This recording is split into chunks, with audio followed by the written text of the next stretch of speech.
Welcome to Consortia Small Business Accountants, How to Build a High-Performance Small Business. This is Session 2, Managing a Small Business. By way of introduction, this session introduces the small business management process of our small business system. The process gives you a competitive edge over your competition.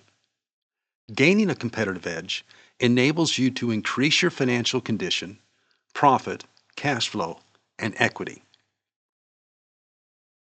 Business management is how you manage your primary business processes. As far as small business management, most small business owners work in their business and not on their business. Consortia's small business management process enables you to work on your business and not in your business.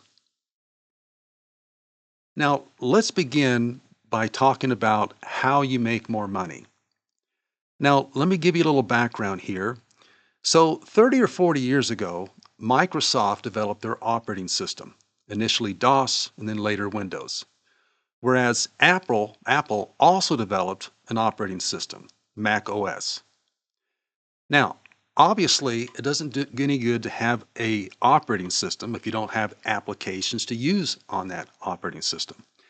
And so therefore, the question is, how are we going to go and make money with the applications on our operating system?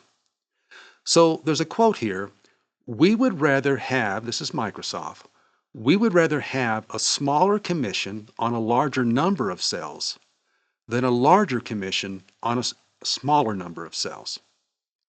And so the point being made is that Microsoft decided we're going to allow any application developer to use or license our operating system. And therefore, every time one of those applications are sold, even though it's a smaller commission, we're going to make more money because we'll have a lot more applications. Now, on the other hand, Apple decided, no, if we're going to have applications, we're going to do it ourselves. So in the end, Microsoft had many more applications and Apple had a lot less applications. So Microsoft then made a smaller commission on a larger number of sales, and Apple made a larger commission on a smaller number of sales. Now, this feeds into the point I want to make about the importance of employees. So let's go through a little scenario here. So we have a sole proprietor, and they perform work, and they have a pretty good clientele or customers. And let's say that as far as expenses, their expenses are 33% of every dollar they bring in. There's no payroll, they don't have employees, and therefore they're generating 67% owner profit. So here they are working by themselves. And so they have 20 customers. They charge each customer $500, and that's monthly revenue of $10,000 and annual revenue of $120,000. Now, their expenses, as we stated, are 33%, which is $39,600, and therefore their profit is 67%, $80,400. Now, most companies would say 67% profit margin, that's amazing. Wow, I can't believe your profit margin is so high. But let's look further. So the disadvantages of this is, number one, the proprietor can only serve a limited number of clients. Number two, the proprietor performs all the work. Number three, the proprietor has no time to work on the business. Number four, the proprietor has less time to get away, that is vacation, sick days. And five, the proprietor makes less money, although they have a really good profit margin. So let's look at another scenario where we understand that employees make us more money. So they begin to hire employees so that they can expand the number of clients or customers they can work with. So let's say here again, they have 33% of expenses. But now, since they have employees, they're also paying about 33% of each dollar towards payroll. And therefore, their owner profit margin goes down from 67% to 34%. But on the other hand, because they have employees, they're able to exponentially work with more clients. So let's say in my scenario, there's 4 employees. Again, they are all maxed out. They each have 20 clients, customers, and they receive $500 per customer. Therefore, a monthly fee or monthly revenue of $10,000, annual revenue of $120,000 times 4, and therefore $480,000. Now, the sole proprietor revenue with employees would be the following. So now I have 80 customers, again charging $500 each, and again $40,000 monthly, but because we have 4, $480,000. The expenses again are 33% at $158,400. The payroll is now 33% at $158,400 as well, and therefore my profit margin, my take-home pay, is $163,200. So the interesting factor here is before they were earning a 67% net revenue, and here we're earning a 34% net revenue, but we're obviously generating more money. And that's the power of earning money from clients. From employees. So the advantages here are, number 1, the proprietor can serve an unlimited number of clients. Number 2, the proprietor manages the work instead of doing the work. Number 3, the proprietor has more time to work on their business. Number 4, the proprietor has more time to get away, vacation, sick days, etc. And number 5, the most important thing is that the proprietor makes more money.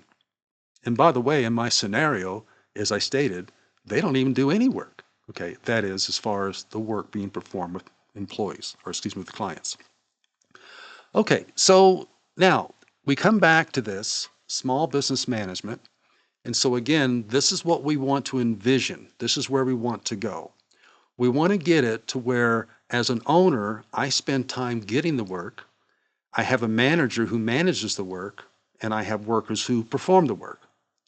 Now, let me point out something to you that we find quite interesting. In most cases where you find more successful small businesses, the owners have 2 things in common. Number 1, they're very good at what they do.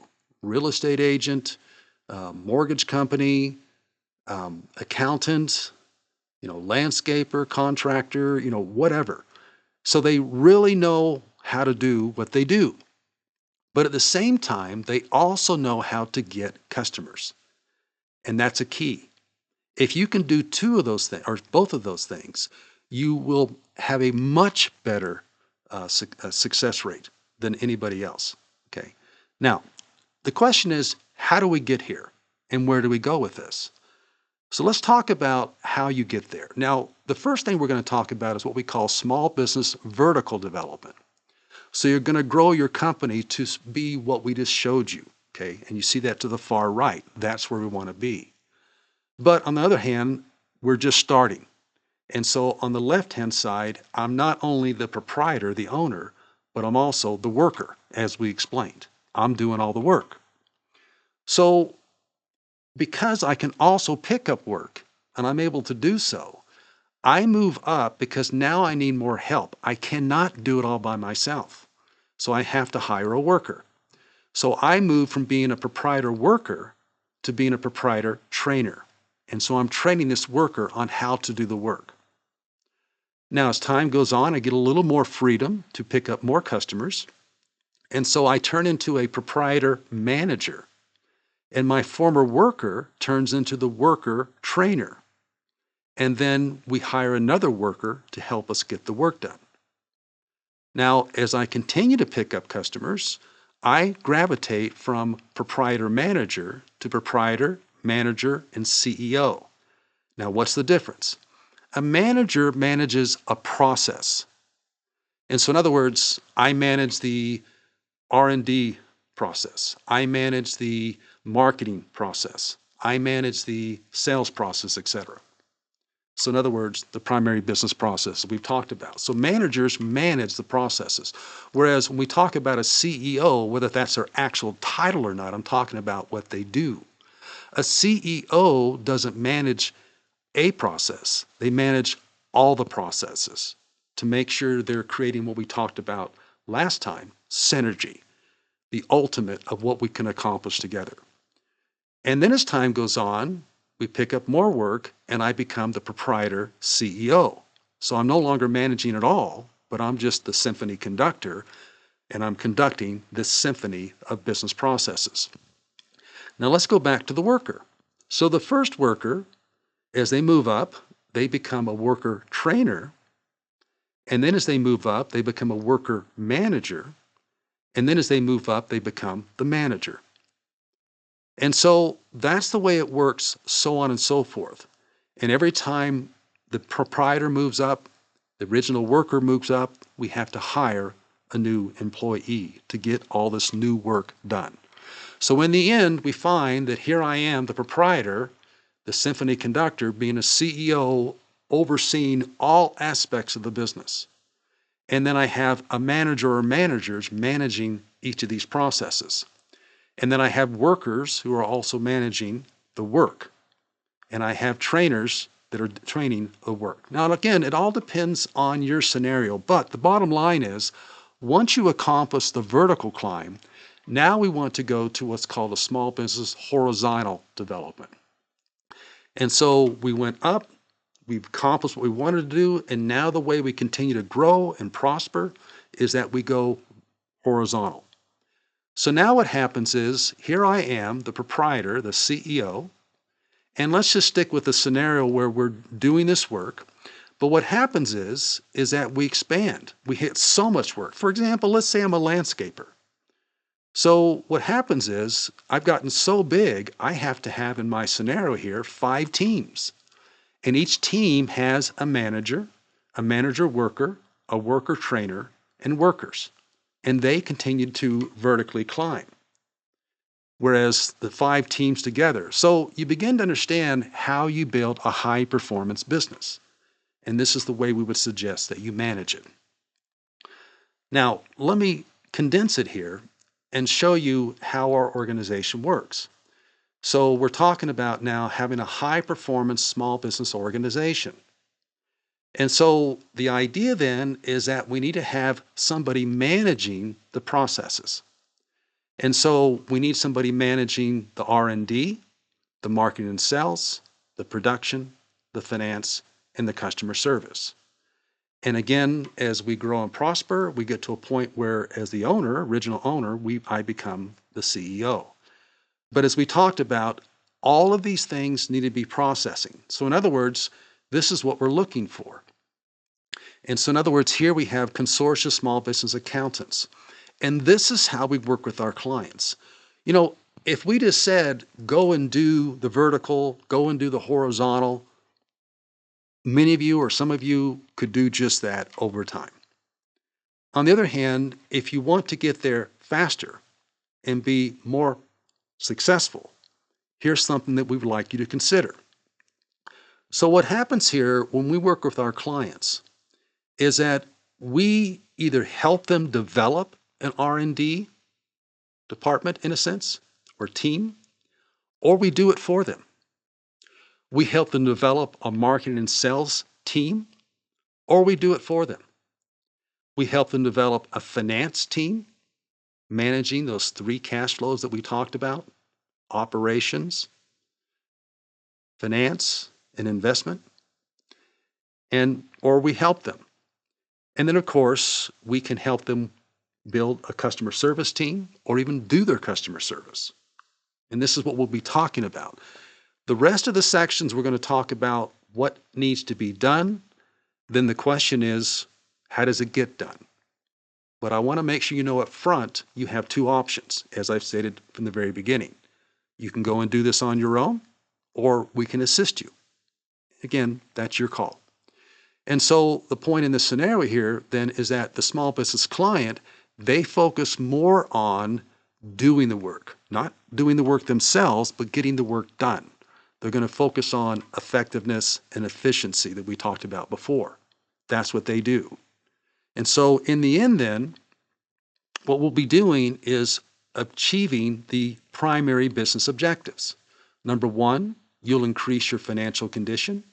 Number two, you'll increase your profit. Number three, you'll increase your cash flow. And number four, you'll increase your equity.